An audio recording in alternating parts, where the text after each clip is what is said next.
welcome back. We'll continue our exercise of deriving thermodynamic relations and making use of thermodynamics calculus. So, we'll start with the criteria of equilibrium in terms of intensive property.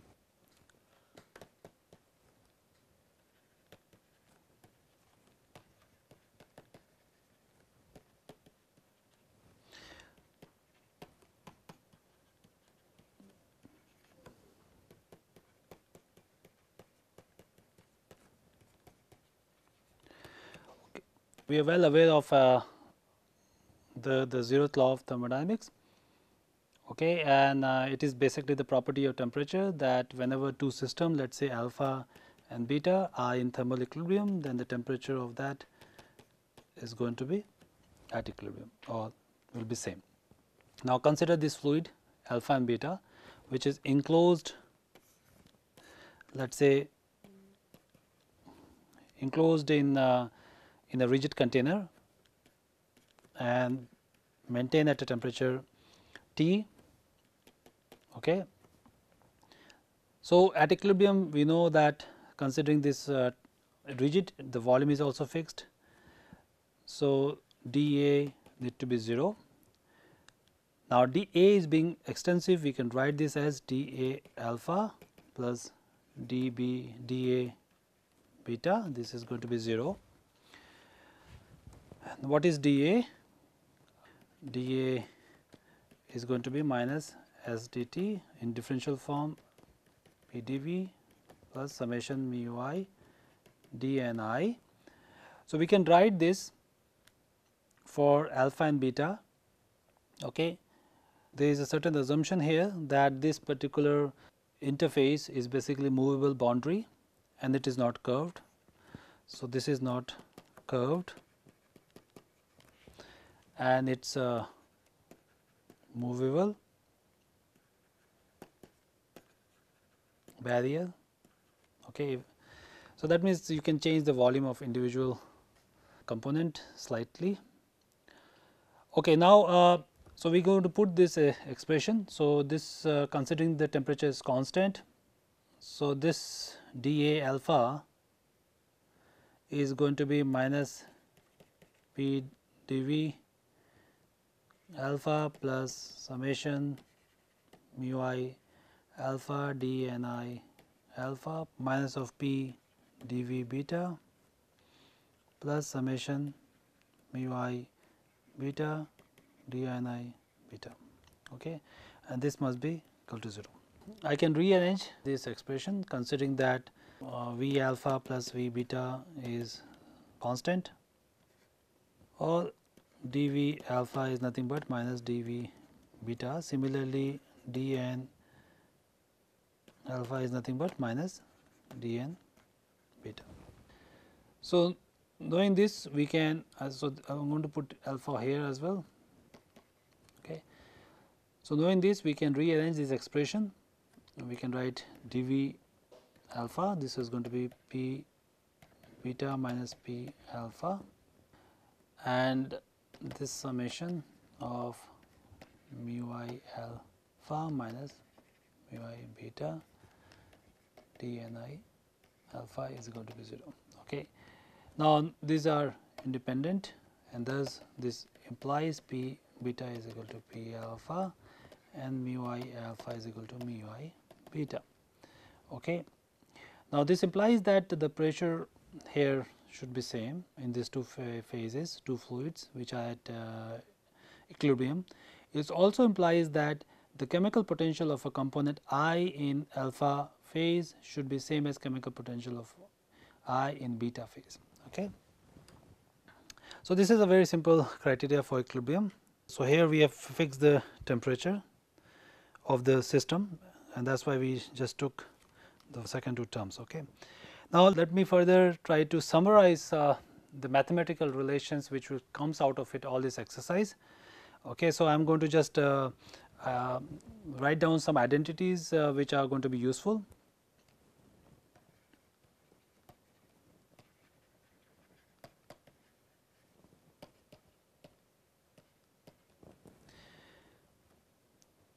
So, as we know from the thermodynamic potentials in derivative form, we have du is equal to TdS minus PdV plus summation mu I dNi, dH is equal to TdS plus VdP plus summation mu I dNi, dA is minus SdT minus PdV plus summation,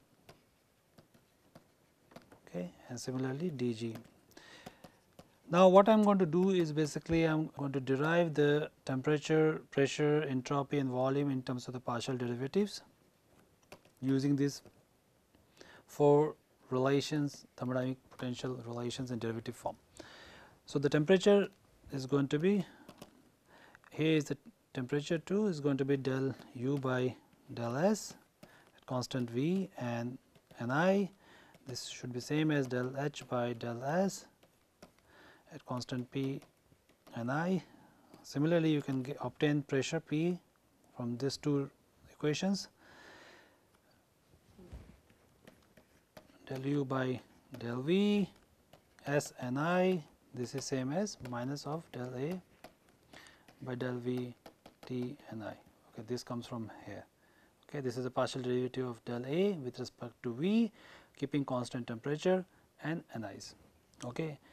Similarly, you can get S is minus of del G by del T P Ni, this is same as minus of del A by del T, keeping V and Ni constant.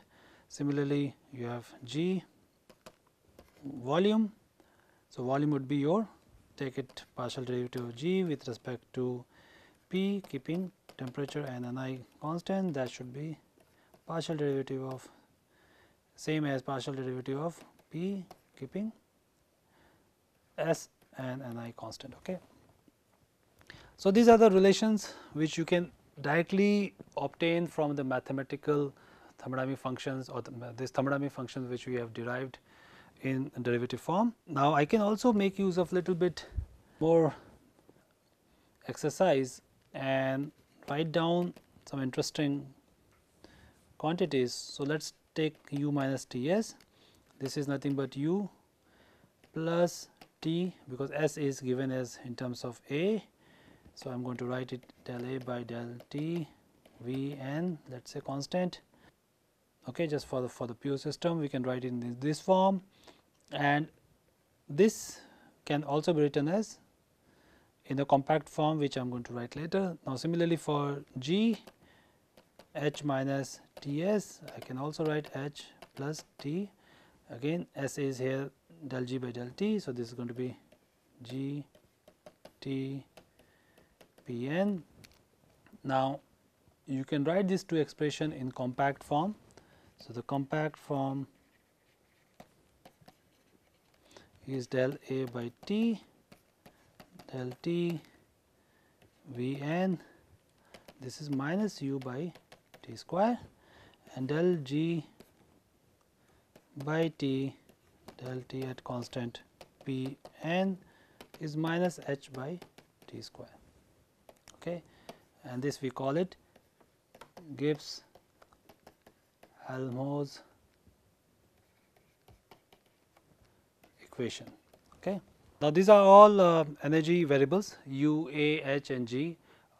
These are all energy variables. Now, we are going to make use of this expression in order to understand couple of things. So, let us try to get a feel of finding out the change in this energy. Now, energy is never going to be 0. Okay.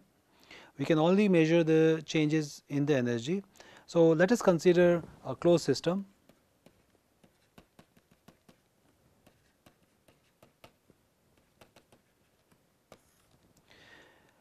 And what we are interested now is change in the internal energy delta U in going from S1 V1 state to S2 V2.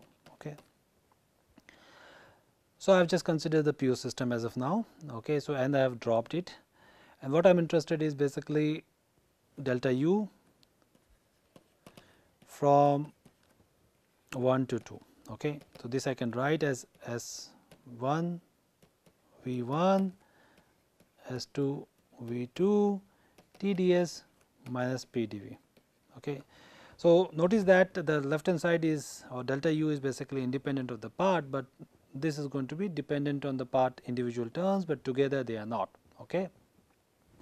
So, using the earlier result which we have derived, that your delta f is x 0 x 1 del f by del x y is equal to y 1 dx plus y 0 y 1 del f by del y x is equal to x 0 dy. We can make use of this to get delta u s 1 s 2 t at v is equal to v 2 ds minus v 1 v 2 p s is equal to s 1 dv. Okay. So, this is how we are going to get the expression. Now, similarly, you can also calculate, let us say delta A, which will be minus